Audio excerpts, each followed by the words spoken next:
Bonjour chers auditeurs et chères auditrices, nous nous retrouvons aujourd'hui mardi 14 octobre pour Il était une fois. Nous allons, frères et sœurs, continuer notre méditation de l'évangile selon Saint Luc, toujours le chapitre 11, les versets 37 à 41.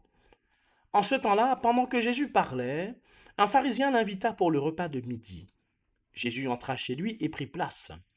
Le pharisien fut étonné en voyant qu'il n'avait pas fait d'abord les ablutions précédant le repas. Le Seigneur lui dit, bien sûr, vous les pharisiens, vous purifiez l'extérieur de la coupe et du plat, mais à l'intérieur de vous-même, vous êtes remplis de cupidité et de méchanceté.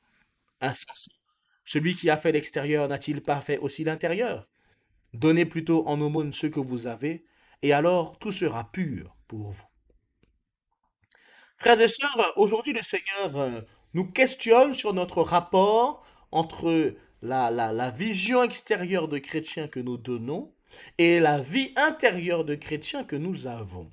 C'est-à-dire que, frères et sœurs, la question qui est posée de manière sous-jacente à travers cet évangile, c'est est-ce que on peut dire qu'on est un chrétien? Est-ce qu'on peut dire qu'on vit une conversion en priant tout en entretenant une vie immorale? Là-dessus, frères et sœurs, il faut bien comprendre qu'il y a trois niveaux. Il y a la possibilité, la cohérence et la fécondité de la prière dans une vie qui est encore désordonnée. C'est-à-dire qu'on va y aller palier par palier. Premièrement, frères et sœurs, oui, dans une vie qui est immorale, on peut prier. Pourquoi? Parce que Dieu ne ferme jamais la porte. C'est-à-dire que Dieu permettra à n'importe qui aujourd'hui est dans une vie immorale, eh bien, de rester son enfant et donc de pouvoir prier, de pouvoir demander la grâce, de pouvoir demander le secours. Et on a des exemples bibliques qui vont dans ce sens, notamment le publicain dans l'évangile selon Saint Luc au chapitre 18, qui, souvenez-vous, il prie, hein, il sait très bien qu'il est pécheur, mais il vient au temple pour prier en disant au Seigneur, prends pitié de moi. On a aussi le fils prodigue, Luc chapitre 15, qui de fait s'est éloigné, qui objectivement a mené une vie immorale, mais qui pour autant va avoir cette forme de prière intérieure. On a aussi David après son adultère. David est toujours voilà, dans l'adultère avec Bethsabée, pour autant, il va écrire ce magnifique psaume 51 que nous connaissons bien, voilà, et qui est justement un psaume de repentance. Et donc, vous voyez, frères et sœurs, le Seigneur attend la prière du pécheur comme étant un signe de vie spirituelle encore présent. C'est-à-dire que le Seigneur ne prend pas plaisir à la mort du méchant, nous dit le livre d'Ézéchiel. Mais le Seigneur a hâte qu'il se convertisse et qu'il vive. Ézéchiel 18, 23. Donc, vous voyez, la prière, frères et sœurs, en elle-même, est déjà un mouvement de conversion, même si la vie immorale est encore désordonnée. Le simple fait de chercher Dieu par la prière exprime que il y a une brèche dans la clôture du péché, si je puis dire. C'est-à-dire que celui qui prie, disait saint Augustin, commence déjà à se détacher du mal, car il s'adresse à celui qui est le bien. Donc oui, frères et sœurs, on peut prier dans une vie de désordre, et Dieu peut s'y servir de cette prière, Dieu peut se servir de cette prière, pardon, pour ouvrir le cœur de cette personne-là. Donc, c'est-à-dire que d'une certaine manière, on peut avoir l'extérieur qui est évidemment dans la vision du chrétien qu'on donne aux gens, qui n'est pas cohérent avec la vie de chrétien intérieur qui est nécessaire. Seulement, frères et sœurs, on ne peut pas demeurer dans cette contradiction si c'est-à-dire que, évidemment, les personnes qui prient et qui vont à l'église ne sont pas saintes, contrairement à ce que beaucoup de personnes pensent. Beaucoup de gens vont dire, ah oui, telle personne prie, soi-disant telle personne prie, elle a cette attitude-là. Vous voyez, ces personnes-là ne prennent pas en considération le processus de cheminement auquel Dieu, eh bien, fait bénéficier tout homme. Moïse lui-même a bénéficié de ça, David a bénéficié de ça, frères et sœurs, les grands noms de la Bible ont bénéficié de ça. Personne n'a vécu une conversion fulgurante du jour au lendemain.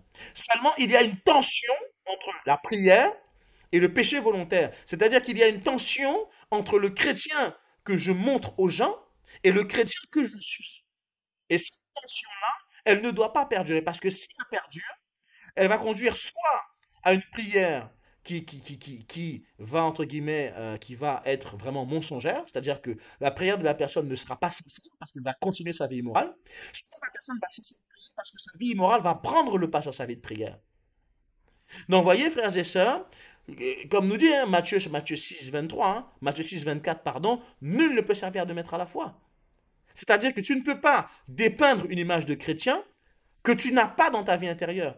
Tu ne peux pas dépeindre l'image d'un priant à l'extérieur. Quand il y a les manifestations à l'église, tu es le premier à genoux, avec chapelet, avec tous en train de prier.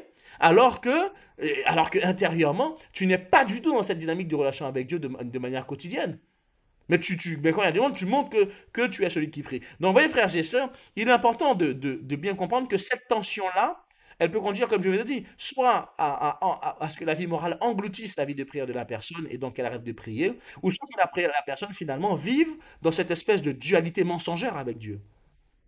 En frères et sœurs, la tension dont on évoquait au début, c'est une tension où effectivement tu pries, tu n'as pas encore ta vie, ta conversion qui est faite, mais tu pries pour que par la prière, peu à peu, Dieu te pousse à renoncer au mal et à te convertir.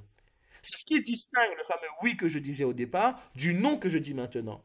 C'est que dans le cas que je disais plus haut, oui, on peut prier et avoir une vie immorale, c'est que la prière qu'on a durant cette vie immorale est une prière qui, petit à petit, en s'y accrochant et en mettant les efforts nécessaires, nous arrache au péché.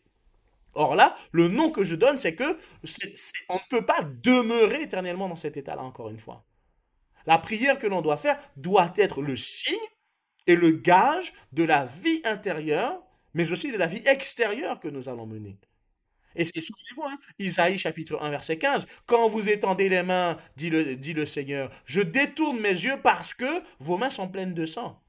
Ça veut dire que le peuple prie, mais comme le peuple mène et insiste et persiste dans cette vie immorale, le Seigneur lui dit, je n'accepte pas votre prière. Je n'accepte pas votre prière. Parce que votre prière est sans repentir. Votre prière, elle est sans regret. Elle est sans remords. Et elle devient une contradiction. Vous voyez, elle parle à Dieu sans vouloir écouter ce que Dieu dit. Vous voyez, c'est là le problème. C'est que tu as des vies immorales, tu pries, tu dis au Seigneur de t'aider, tu dis au Seigneur de te secourir, tu dis au Seigneur de bénir tes enfants, etc., etc. Mais dans ton attitude, il y a une attitude fermement opposée à ce que Dieu dit et à ce que Dieu demande. Donc finalement, ça ne peut pas marcher. La prière ne porte du fruit que dans la vérité, frères et sœurs. La prière, je le redis, ne porte du fruit que dans la vérité. Une prière authentique suppose une vérité de cœur. Donc, si tu es dans une vie qui n'est pas encore conforme à ce que Dieu demande, mais que ton cœur est vrai dans le désir de s'en sortir et d'aller mieux, ta prière, effectivement, elle a une autre valeur. Mais si ton cœur, dans cette vie immorale que tu mènes, est enraciné et dans un refus de conversion ou de changement, à ce moment-là, ta prière, eh bien, devant Dieu, elle est une prière que Dieu vomit. Elle est une prière que Dieu vomit. Ça ne veut pas dire qu'il faut être parfait pour prier, comme je l'ai dit, attention, hein. Mais ça veut dire que je suis dans... la prière, concrètement, c'est de dire, Seigneur, je suis dans le péché, et je n'arrive pas à m'en sortir, mais par la prière que je te fais maintenant et aujourd'hui, je veux que tu me donnes la grâce d'en sortir. Voyez? Plutôt que de prétendre être en état de grâce, tout en persistant volontairement dans le mal. C'est-à-dire que tu viens, tu pries, tu dis, Seigneur, mon Dieu, tu es grand, tu es glorieux, tes lois sont bonnes, tes lois sont immuables, Seigneur, tu me conduis, tu es mon berger, tu es mon pasteur, alors que quand tu sors de chez toi, tu te tapes des 150 sur la RN1, tu insultes, tu forniques, etc., etc. Vous voyez, frères et sœurs, hein, il nous faut avoir cette honnêteté de cœur devant Dieu. Il nous faut avoir cette honnêteté de cœur devant Dieu, frères et sœurs. Et ne pas nous dire, parce que c'est quelque chose que nous entendons. Et je mets en garde tous ceux qui ont ce discours-là aujourd'hui, frères et sœurs. Ah oui, mais on prie, donc bon, de toute façon, à partir du moment où on prie, le Seigneur nous accueille, etc., etc. Oui, le Seigneur vous accueille à partir du moment où vous priez. Si il y a une réelle intention de conversion. Dieu n'est pas dupe, frères et sœurs. C'est pas parce que vous priez que ça y est. En gros, je fais le mal, mais bon, comme je prie, ça va aller. Ça va aller, t'inquiète pas, je serai sauvé, je prie. Elle est où ton désir? Il est où ton désir de conversion? Il est où ton désir d'aller mieux? Il est où ton désir de grandir? Vous voyez? Prier dans le péché qui est involontaire ou qui est subi à cause d'une faiblesse, vous voyez, est une prière qui est entendable par Dieu. C'est une prière qui est possible.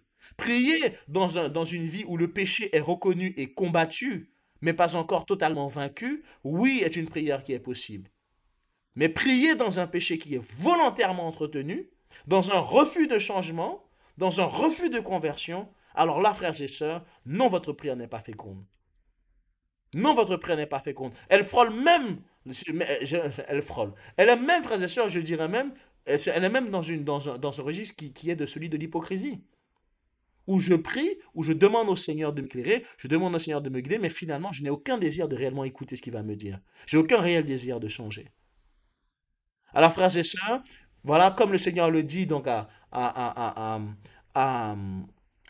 je perds mes mots, comme le Seigneur le dit, vous voyez, à ce pharisien qu'il invite, il ne faut pas seulement purifier l'extérieur et donc se donner une bonne image de chrétien. Il faut que nous le soyons réellement dans notre cœur.